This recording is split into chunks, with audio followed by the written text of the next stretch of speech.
Assalamualaikum warahmatullahi wabarakatuh. Bismillahirrahmanirrahim. Alhamdulillahirabbil alamin. Allahumma shalli wa sallim ala sayyidina wa maulana Muhammad. Alhamdulillah, syukur atas nikmat Allah sehingga pada hari ini kita akan membahas kembali mata pelajaran Quran Hadis kelas 12. Materi yang akan kita bahas adalah mengenai ujian dan cobaan. Adapun pembahasan kita pada pertemuan kali ini adalah tentang Quran surah Ali Imran ayat 186. Sebelum kita bahas lebih lanjut, kita baca dulu bunyi ayat Quran surah Ali Imran 186. A'udzubillahi minasyaitonir rajim. Bismillahirrahmanirrahim. La tublawunna fi amwalikum wa anfusikum wa la tasma'unna minal ladzina utul kitaba min qablikum من الذين أوتوا الكتاب من قبلكم ومن الذين أشركوا أذى كثيرا وإن تصبروا وتتقوا فإن ذلك من عزم الأمور. Artinya, kamu pasti akan diuji dengan hartamu dan dirimu. Dan pasti kamu akan mendengar banyak hal yang sangat menyakitkan hati dari orang-orang yang diberi kitab sebelum kamu dan orang-orang musyrik. Jika kamu bersabar dan bertakwa, maka sesungguhnya yang demikian itu termasuk urusan yang patut diutamakan. Materi kita tentang ujian dan cobaan. Dari materi ini, kita diharapkan untuk bisa berperilaku sabar. Sabar adalah salah satu amalan dari berbagai macam banyak amal soleh. Mungkin sekilas tidak terlalu sulit dan bisa dikatakan mudah untuk berperilaku sabar. Namun, jika tidak dibarengi dengan keimanan, hal yang mudah pun akan terasa sulit. Sebaliknya, jika dibarengi dengan keimanan kepada Allah dan Rasul-Nya, sesulit apapun bentuk amal salehnya akan terasa mudah dan nyaman dalam melaksanakannya. Nah, semoga kita termasuk orang-orang yang senantiasa diberikan kemudahan dan keikhlasan dalam melaksanakan amal-amal saleh kepada Allah. Khususnya pada pembahasan pada kali ini adalah bagaimana nanti kita berperilaku sabar. Adapun tujuan dari pembahasan materi Quran surah Al Imran ayat 186 nanti ya, tujuannya nanti kita akan mampu membandingkan sikap sabar dan perilaku tidak sabar saat menghadapi cobaan dan ujian yang diberikan Allah, untuk kita jadikan pegangan ilmu agar mampu menjadi orang yang sabar. Insya Allah sama-sama lah kita punya niat untuk berperilaku sabar. Baiklah, kita bahas tentang asbabun nuzul dari ayat ini.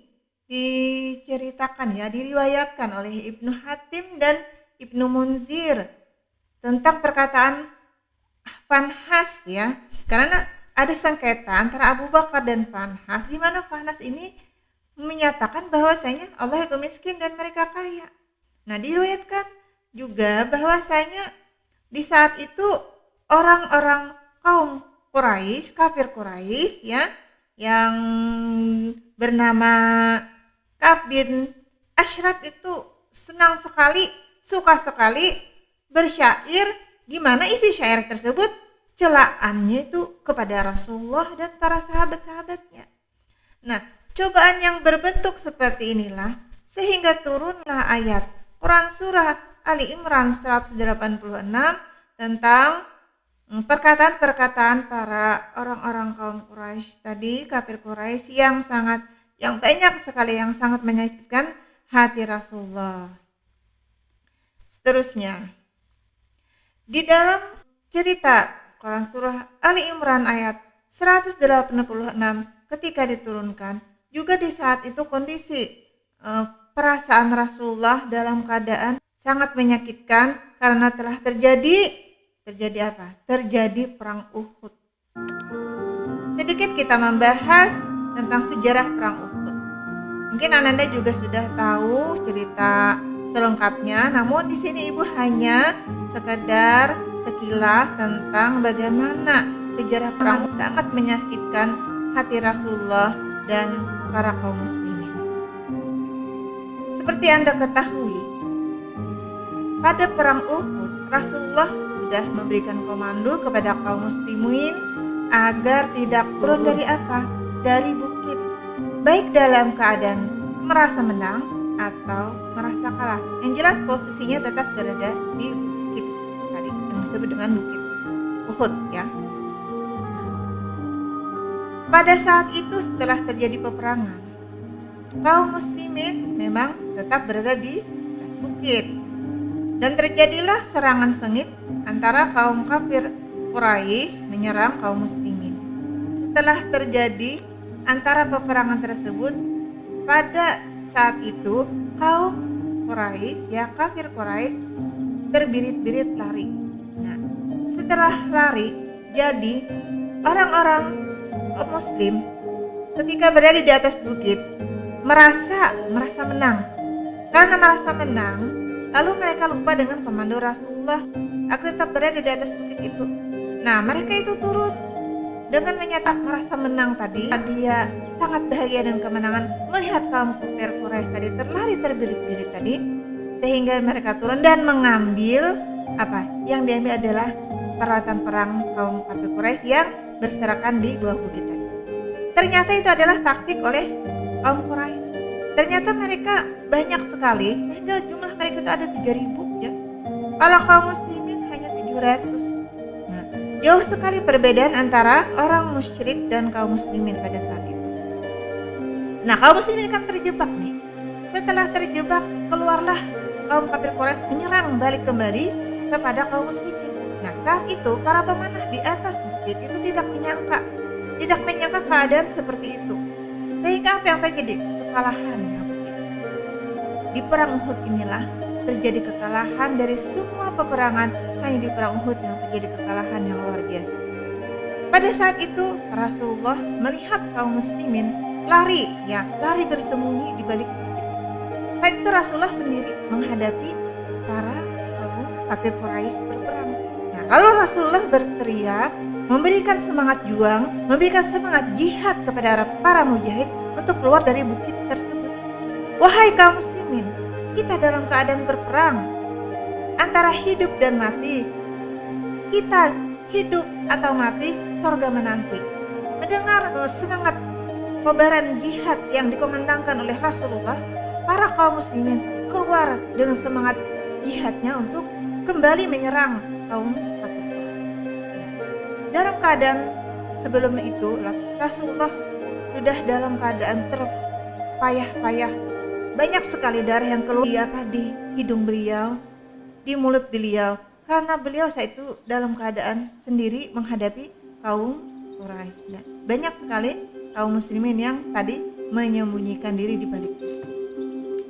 Nah, peperangan ini di saat itulah kejadian perang Uhud ini adalah di mana Rasulullah sangat berduka karena beliau kehilangan seorang tokoh yang luar biasa. Paman beliau, sahabat beliau, Sayyidina Hamzah bin Abdul Muthalib telah wafat di medan peperangan Uhud ini. Bahkan kondisi beliau adalah sangat memprihatinkan. Karena apa? Karena tubuh beliau penuh dengan potongan-potongan. Telinga beliau terpotong, hidung beliau tertebas, dan perut beliau terbongkar. Bahkan hati beliau dibawa oleh kaum kafir Quraisy untuk dipersembahkan kepada wanita yang bernama Hindun. namun ini tidak ibu bahas secara detail ya. Namun kita bisa membayangkan betapa ngerinya, betapa terlukanya, betapa dahsyatnya peperangan Uhud ini, sampai-sampai mengalami kekalahan banyak sekali kaum muslimin yang gugur. Dan termasuk tadi adalah paman beliau yang bernama Sayyidina Hamzah, yang sebenarnya beliau adalah termasuk orang yang salah satu penyemangat beliau untuk menegakkan Islam di muka bumi. Namun beliau telah dipanggil Allah melewati perang Uhud ini. Seterusnya, di dalam Quran surah Ali Imran ayat 180 ini juga diceritakan bagaimana ujian dan cobaan yang dialami oleh Rasulullah. Tentang apa? Tentang berita mengenai istri ya, fitnah terhadap istri baginda Rasulullah yang bernama Siti Aisyah radhiyallahu anha. Siti Aisyah saat itu difitnah bahwasanya beliau melakukan zina kepada siapa? Kepada Safwan bin Mu'attal ya, menjemput Siti Aisyah. Di saat itu beliau mengambil barang yang kesayangan beliau. Nah, ketika barang kesayangan Siti Aisyah radhiyallahu anha tadi lalu ditemani oleh si Safwan bin Mu'attal. Namun orang munafik menuduh bahwasanya Safwan dengan Siti Aisyah telah berzina. Nah, ini sangat menyakitkan hati Rasulullah yang sangat gempar fitnah ini di kalangan kaum muslimin. Nah, disebutlah pada saat itu adalah peristiwa hadisul ifki, atau zaman sekarang disebut hoax ya, atau kabar bohong yang sangat memalukan bagi Rasulullah. Bagaimana? Coba bayangkan perasaan Rasulullah pada saat itu, di mana istri beliau difitnah berzina, yang menolong Siti Aisyah radhiyallahu anha ketika beliau sendiri ya mencari barang kesayangan beliau yang hilang di tengah-tengah bukit. Itulah gambaran tentang bagaimana ujian dan cobaan yang dialami oleh Rasulullah yang berhubungan dengan Quran surah Ali Imran 186.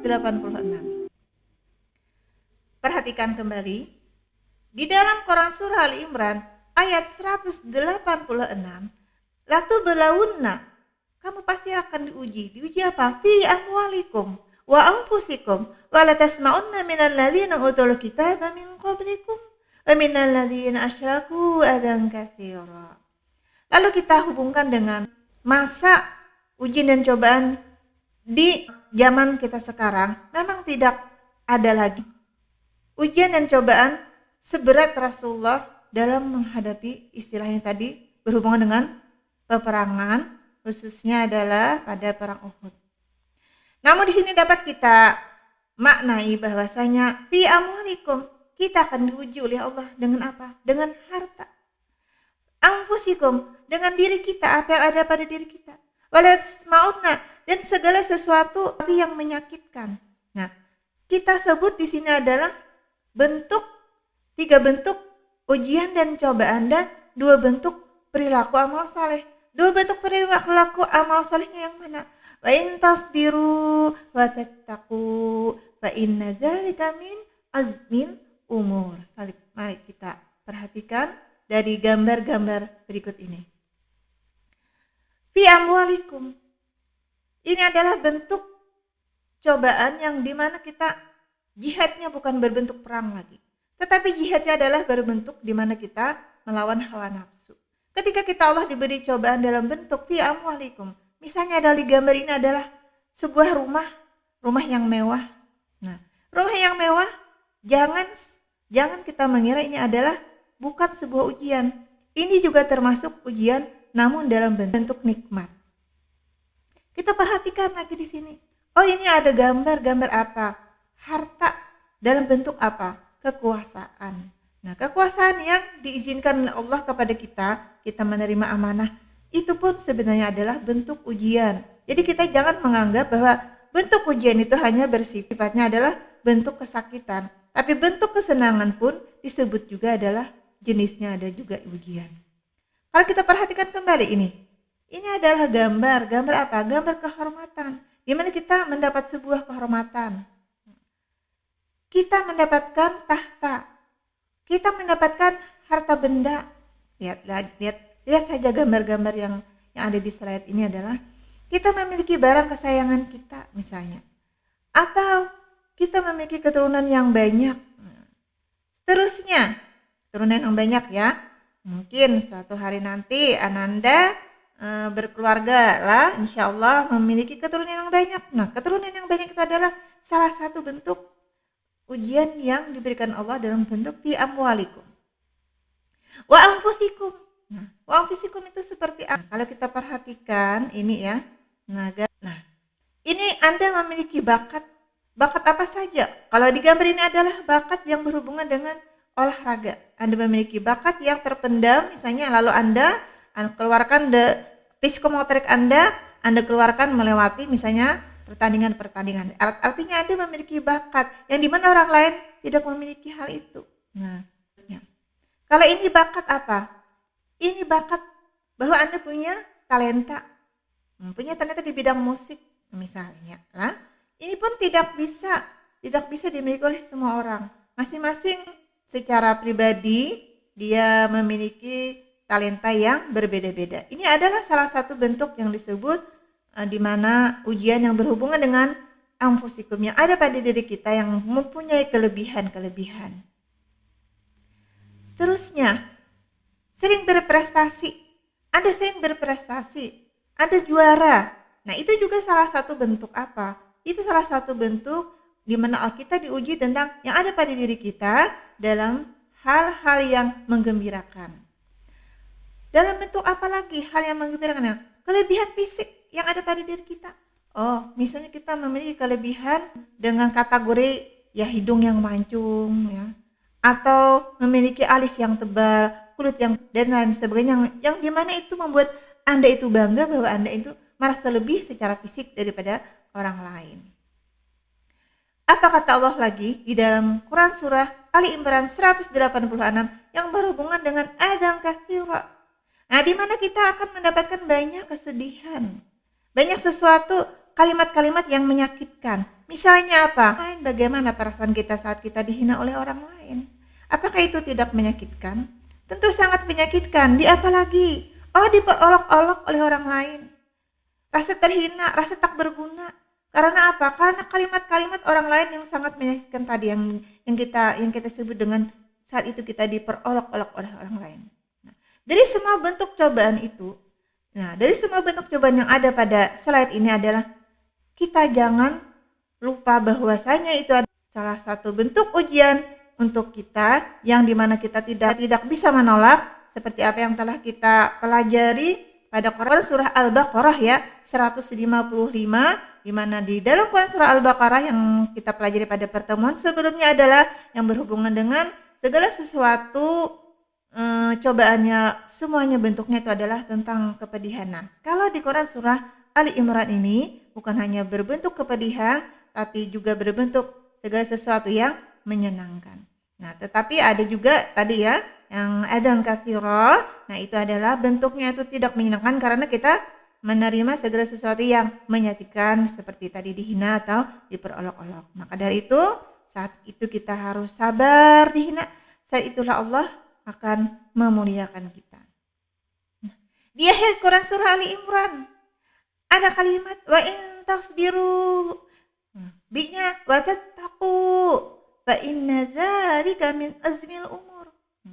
Dua sifat ini, dua perilaku ini diutamakan. Karena apa? Ketika kita menerima segala sesuatu, baik itu mengenai kesenangan, kebahagiaan, kalau kita tidak memiliki sifat A dan sifat B ini, maka apa yang akan diuji Allah kepada kita, baik berbentuk kebahagiaan ataupun bentuk kesedihan, maka kita mungkin akan lupa nanti bahwa sebenarnya dua istilah sedih dan bahagia, semua itu adalah cobaan bagi kita. Nah, bagaimana bentuk perilaku sabar kita? Bagaimana bentuk watat takwa agar kita tetap jadi orang bertakwa? Nah, dua sifat ini harus diutamakan. Nah, coba perhatikan kembali pada slide berikut. Kita jangan sombong kalau memang kita diberi Allah dalam bentuk cobaan yang dimana itu adalah sangat menggembirakan kita. Janganlah takabur. Jangan berputus asa kalau misalnya itu adalah bentuknya tidak menyenangkan menurut manusia, ya. Nah, sikap sabar dan tidak sabar. Nah, kalau orang yang tidak sabar secara otomatis dia akan berlaku sombong, dia akan berlaku takabur, dia akan putus asa dengan rahmat Allah ketika dia menerima cobaan yang berbentuk kesedihan. Nah, tugas Ananda adalah Ananda akan bisa memberikan contoh. Contohnya seperti apa? Nah, perilaku kita sehari-hari tadi. Kalau perilaku tidak sombong itu seperti apa, ya?